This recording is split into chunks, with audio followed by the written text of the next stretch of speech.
Shalom, selamat pagi saudaraku pencinta Renungan The Message. Saudaraku, Alkitab berkata jika seorang menyucikan dirinya dari hal-hal yang jahat, ia akan menjadi perabot untuk maksud yang mulia, dikuduskan, dipandang layak untuk dipakai tuannya, dan disediakan untuk setiap pekerjaan yang mulia. Itu terdapat di dalam 2 Timotius 2:21. Tahukah saudaraku bahwa Tuhan ingin memakai engkau dan saya menjadi alat di dalam tangan Tuhan kalau memang kita layak dipakai.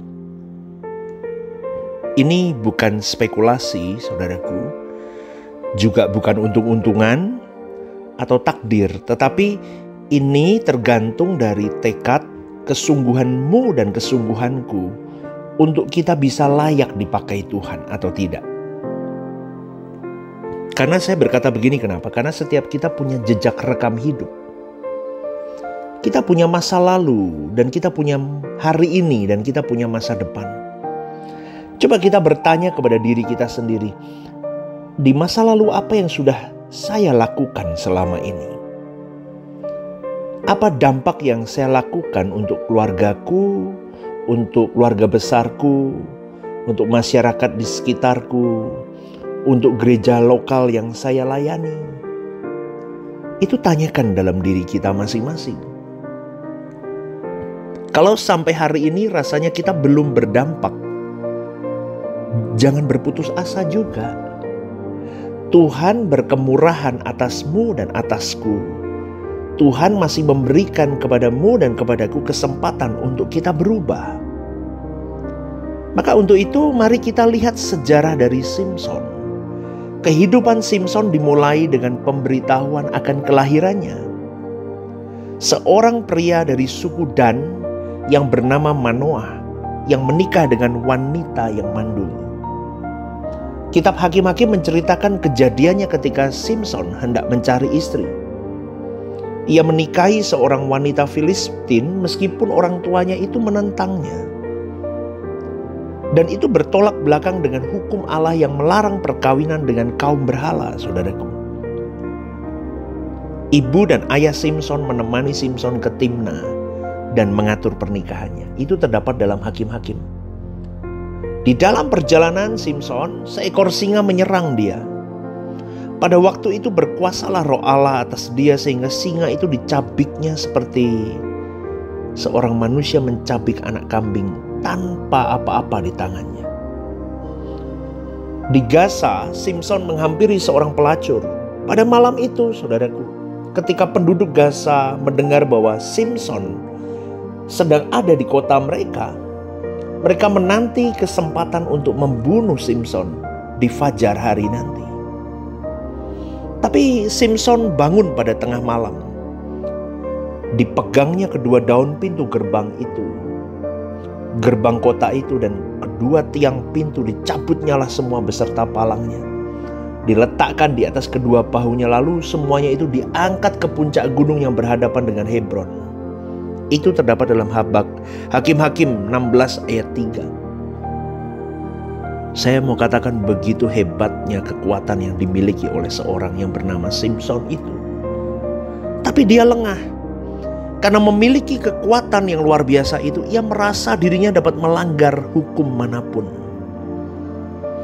Pelanggaran Simson yang terus-menerus dilakukan sampai akhirnya mencapai kepada titik akhirnya. Sebagai akibatnya, orang Filistin itu menangkap dia, mencungkil kedua matanya dan membawanya ke Gaza. Di situ Simson dibelenggu dengan 2 rantai tembaga. Dan pekerjaannya di penjara ialah menggiling. Orang Filistin ingin merayakan kemenangan mereka atas Simson. Dan para penguasa berkumpul di kuil Dagon, dewa mereka itu, untuk memujinya karena telah menyerahkan Simson kepada mereka. Saudaraku, pada pesta itu mereka mengeluarkan Simson dari penjara untuk diolok-olok. Maka dengan bersandar pada tiang-tiang penyangga kuil itu, Simson berseru kepada Tuhan, katanya, "Ya Tuhan Allah, ingatlah kiranya kepadaku dan buatlah aku kuat. Sekali ini saja. Ya Allah, supaya dengan satu pembalasan juga kubalaskan kedua mataku itu kepada orang Filistin. Dan Allah mengabulkan permintaan Simson, saudaraku. Maka membungkuklah Simson sekuat-kuatnya, maka rubuhlah rumah itu menimpa raja-raja kota itu. Dan seluruh orang banyak yang ada di dalamnya, yang mati dibunuhnya pada waktu itu, matinya itu lebih banyak daripada yang dibunuhnya pada waktu hidupnya. Kehidupan Simson ini, saudaraku, kalau kita renungkan, itu mengajarkan kepada kita betapa pentingnya mengandalkan kekuatan Tuhan. Kita tidak bisa mengandalkan kekuatan pribadi kita. Kita harus mengikuti kehendak Allah, bukan kemauan kita yang keras kepala. Kita harus mencari hikmat Tuhan, bukan pengertian pribadi kita. Ini menjadi pelajaran penting untuk kau dan saya sebagai anak-anak Tuhan. Dan yang menjadi penghiburan kita adalah di dalam kegagalannya itu, Simson mencari Tuhan dan memohon belas kasihan Tuhan, supaya diberi kekuatan sekali lagi. Dia minta kesempatan sekali lagi. Dan di kesempatan terakhir itu Simson bisa membunuh lebih banyak orang daripada yang pernah dibunuhnya selama dia hidup. Jadi saudaraku, ia masih punya kesempatan untuk berkarya. Lalu bagaimana dengan keadaanmu dan keadaanku, saudaraku? Apakah kita menjadi alat Tuhan yang optimal atau tidak? Apakah kita menjadi alat di tangan Tuhan yang berfungsi baik atau tidak? Itu tergantung dari kita loh, saudaraku. Karena Tuhan benar-benar ingin melawat dunia ini dengan kehadiran Tuhan. Dan Tuhan mau kita menjadi orang-orang yang menjadi saluran kehadirannya kepada dunia ini.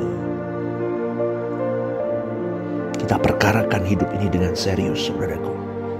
Karena kita bukan hewan, kita bukan tumbuhan, kita manusia yang suatu hari nanti harus mempertanggungjawabkan keadaan kita di hadapan Allah. Kita harus mempertanggungjawabkan keadaan kita di hadapan Elohim Yahweh Bapa kita di surga. Kalau kita tidak mengambil keputusan segera untuk bertobat, kita akan kehilangan kesempatan selama-lamanya. 1 kesempatan hilang, 2 kesempatan hilang, 3 kesempatan hilang, 100 kesempatan hilang. Wow, sayang saudaraku, sehingga kita tidak pernah menjadi orang yang bisa dipercayai oleh Tuhan. Karena level pengikut Kristus bukan lagi mempercayai Tuhan, tetapi level kita sudah pasti percaya kepada Tuhan. Tapi level yang kita kejar adalah kita dipercayai oleh Tuhan. Gitu loh saudaraku.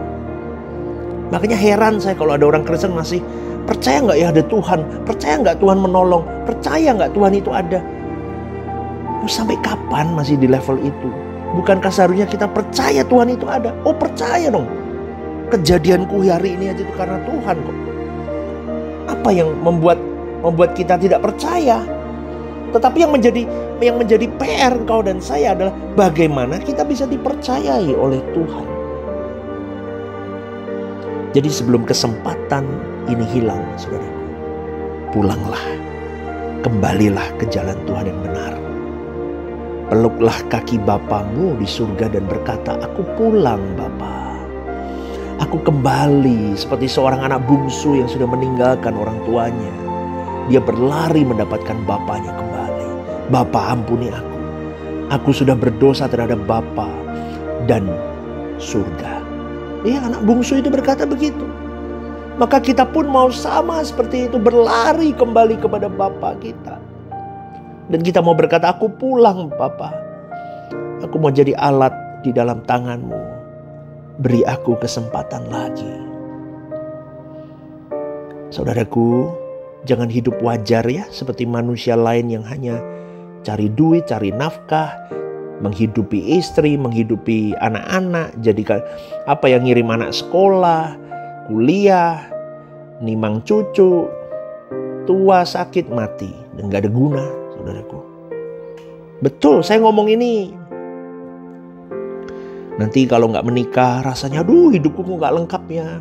Nanti kalau nggak kaya aduh hidupku kok nggak seperti ini ya, nggak lengkapnya. Itu kebodohan-kebodohan yang dipelesetkan sama setan terus supaya engkau dan saya merasa tidak pernah bersyukur dengan hidup. Jangan berpikir begitu rendah, saudaraku. Tapi berpikirlah besar untuk menjadi orang-orang besar. Orang-orang besar di mata Allah. Besar di mata Allah. Besar di mata Allah. Itu gairahkan dalam hidupmu. Maka gunakan kesempatan yang ada. Karena mungkin saja ini adalah kesempatan terakhirmu dan kesempatan terakhirku. Gak ada yang tahu, saudaraku. Tetapi saya cuma mau ingatkan sekali lagi. Jangan buang kesempatan yang ada. Lakukan bagianmu yang terbaik yang bisa kau lakukan untuk menyenangkan hati Bapamu. Amin, saudaraku. Kiranya Tuhan memberkati hidupmu hari ini. Apapun yang kau lakukan, pekerjaan, studi, apapun itu, diberkati Tuhan. Dan lakukan semuanya untuk menyenangkan hati Bapamu. Amin. God bless you.